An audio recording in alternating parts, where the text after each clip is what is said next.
to the 30th Hayley-Roxanna Crafts quick cross stitch video, where I share information, hints and tips on one area of cross stitch in a short video.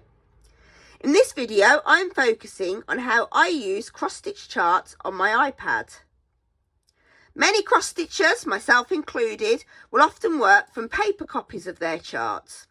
However, there are occasions where it is useful to have the pattern on a tablet device, which for me is my iPad. For me, this is when the printed patterns are small or they're a bit more involved and I want to cross off as I go. Although you can cross off your work patterns as you go if you're working on a paper copy, I just prefer to do it on my iPad. So I'm going to show you how I do this. When using charts on my iPad, I like to open the chart in the photo app. So I need the chart in some sort of photo format. One way is if you've got the paper copy of the chart, you could just take a photograph of it. But you'd get a better quality picture to work from if you can scan the chart in and save it in a photo format such as JPEG that can be saved in a cloud drive and downloaded to the photo app on your iPad.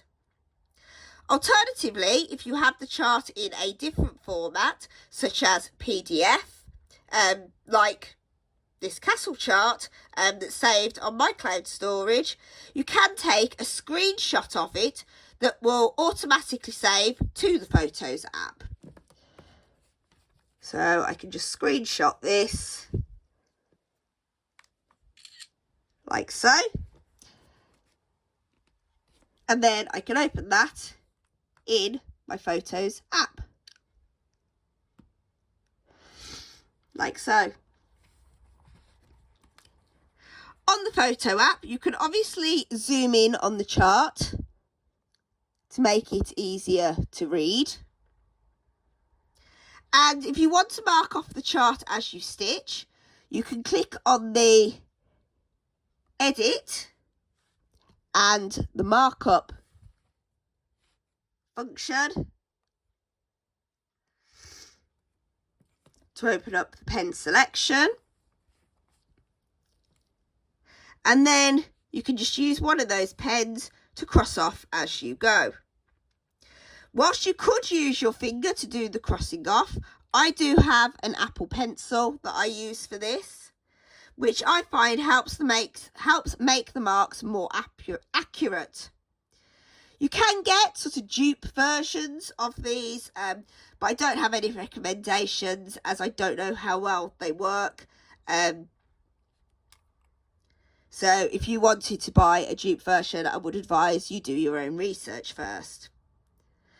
And the reason I like marking off on my iPad is that if I do go wrong, it is easy to erase the markings.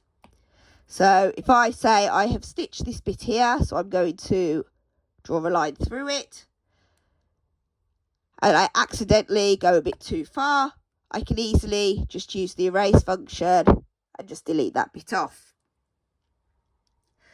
Also, when I get to doing the back stitching on the chart, so all the cross stitching has been crossed through, I can then just revert back to the original picture.